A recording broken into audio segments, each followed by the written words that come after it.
আচ্ছা, এই শীতে যদি গরম গরম যদি মোমো খাওয়া যায় তাহলে কিন্তু এই শীতটা বেশ জমে যাবে। আমার কিন্তু প্রচণ্ড মোমো খেতে ইচ্ছা করছিল।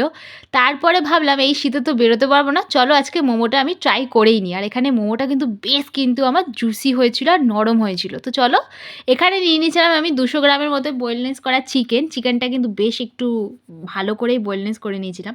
তারপরে এখানে দেখো যা যা লাগে সব কিছু কিন্তু পরিমাণ মতো নিয়েছিলাম। গাজর কুচি, বাঁধাকপি কুচি, ক্যাপসিকাম কুচি, টমেটো কুচি, টমেটো না, পেঁয়াজ কুচি, আদা রসুন কুচি, লঙ্কা কুচি। আর এখানে সমস্ত যে মশলাগুলো আমি দিয়েছি সেগুলো আমি তোমাদের পরপর বলে দিচ্ছি। এখানে দিয়েছিলাম ভিনিগার, সয়া সস, আর একটু দিয়েছিলাম নুন সামান্য, আর এখানে দিয়েছিলাম গোলমরিচের গুঁড়ো। তোমরা যে যেরকম ঝাল খাও সে সেরকম কিন্তু ঝালটা কিন্তু দিতে পারো। তারপরে এখানে দেখো সমস্ত কিন্তু আমি গ্রেট করে নেওয়া জিনিসগুলো আমি চিকেনের মধ্যে ভালো করে আমি মিক্স করে দেবো। আর এখানে কিন্তু আমি ময়দাটা কিন্তু সামান্য নুন দিয়েই কিন্তু আমি ময়দাটা ভালো করে একটু নরম করে কিন্তু মেখে রেখেছিলাম। আর এটা দেখো আমি দিয়ে দিচ্ছি ভিনিগার, 1 চামচ ভিনিগার দিয়েছি। আর এখানে পরিমাণটা কিন্তু সবথেকে বেশি ইম্পর্ট্যান্ট। তারপর এখানে আমি দিয়ে দিচ্ছি আমি পরিমাণ মতো সয়া সস 1 চামচ। কেউ কিন্তু 2 চামচ বা 3 চামচ বা একদম বেশি দিতে যাবে না বা বেশি কমও দিতে যাবে না। এখানে তারপরে দিয়ে দিলাম আমি গোলমরিচের গুঁড়ো, কারণ গোলমরিচের গুঁড়োটা একটু আমি বেশি দিয়েছি। তারপরে এখানে দেখো পরিমাণ মতো নুন। আর একটা জিনিস আমি বলে রাখি, যেহেতু গোলমরিচের গুঁড়োর মধ্যেই নুনটা অলমোস্ট থাকে, তো তার জন্য কিন্তু নুনটা তোমরা অল্প পরিমাণে দিতেই পারো। তারপর এখানে দেখো আমি কিন্তু এখানে চিজ দিয়ে নিয়েছিলাম। চিজ বলতে আমার ঘরে বাটার ছিল, তো বাটারটাকে আমি গ্রেট করে কিন্তু আমি মোমোর মধ্যে কিন্তু দিয়ে দিয়েছিলাম। বিশ্বাস করো অসাধারণ হয়েছিল। লাস্টে দিয়েছিলাম কিন্তু সাদা তেল দিয়ে কিন্তু আমি ভালো করে এটাকে কিন্তু মেখে রেখে দিয়েছিলাম বেশ আধা ঘন্টার মতো। তারপর এখানে দেখো আমি কিন্তু এখানে বাটারটাকে মানে চিজটাকে কিন্তু আমি ভালো করে কিন্তু গ্রেট করে নিলাম। একটা খুব সুন্দর গ্রেট হচ্ছিল। আর এই গ্রেটটা দেখে না আমার মনটা বেশ ভালো লাগছিল, কিন্তু টেনশন হচ্ছিলো এই মোমোটা কিন্তু আদৌ কি বানাতে পারবো। আমি জানি না মোমো আদৌ আমি বানাতে পারবো কিনা, কারণ এত বড় একটা এত সুন্দর খাবার তাও আবার আমার হাতে হবে আমি ভাবতেই পারিনি। তো যাই হোক, ফার্স্ট টাইম আমি ট্রাই করছি। তো এখানে ভালো করে ম্যারিনেট করে ভালো করে কিন্তু আমি এটা ভালো করে মিশ্রণটা কিন্তু মেখে নিচ্ছিলাম। তারপরে দেখো মেখে নেওয়ার পর না একটা খুব সুন্দর স্মেল আসছিল।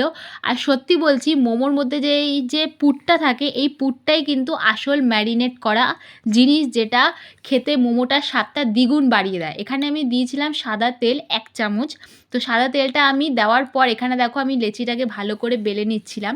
আর আমি কিন্তু খুব একটা ভালো ডিজাইন করতে পারি না, আগের থেকে বলে দিচ্ছি। মোমোর ডিজাইনটা যেরকম আমি দেখেছি আসল যে মোমোর লম্বা লম্বা হয় সেই ডিজাইনটাই আমি কিন্তু দিয়েছি। অনেক রকমের মোমো আমি দেখেছি গোল হয়, তারপরে অনেকে গোলাপের মতো পাপড়ি যেগুলো মোমো দেওয়া হয় ডিজাইনগুলো সেগুলোও হয়, কিন্তু আমি ওগুলো পারিনি করতে। আমি লম্বা লম্বাভাবেই মোমোটা করেছি। তো এখানে আমার মোমোগুলো একটু সাইজে একটু বেশি বড় হয়েছে।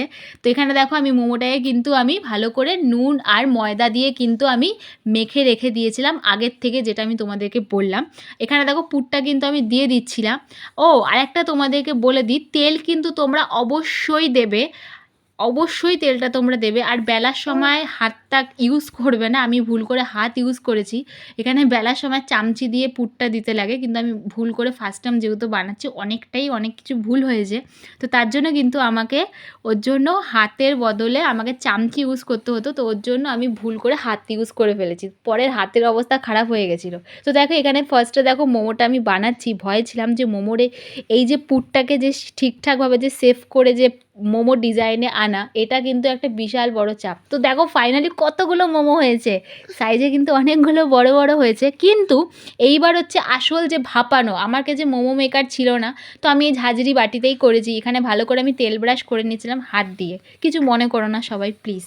তো যাই হোক, ওটাকে অ্যাভয়েড করো। তারপরে এখানে দেখো মোমোগুলো আমি পরপর সাজিয়ে এই ঢাকনাটা দিয়ে চাপিয়ে রেখেছিলাম 20 মিনিটের মতো। বিশ্বাস করো যেরকম জুসি আর নরম হয়েছে অসাধারণ হয়েছিল, বাট চাটনিটা বানাতে পারিনি। আর এই দেখো মোমোটা একটা ধোঁয়া ছাড়ছিল, আর ভেতরে পুরটা দেখো গাইজ, ভাবতে পারছি না আমি ঘরে মোমো বানিয়েছি। অরিজিনালি মনে হচ্ছে যে আমি দোকান থেকে কিনে এনেছি এই মোমোগুলো। আর কতটা জুসি হয়েছে দেখো, আমার হাতে তেল ছেড়ে দিয়েছে লাস্টে। আর আমার রাতের সেদিনকে ডিনার ছিল এটা মোমো, আর ছিল কোল্ড ড্রিঙ্কস, আর রিমো তো 4-5টা মোমো খেয়েছে। তো চলো ভিডিওটা কীরকম লাগলো অবশ্যই কমেন্টে জানিও।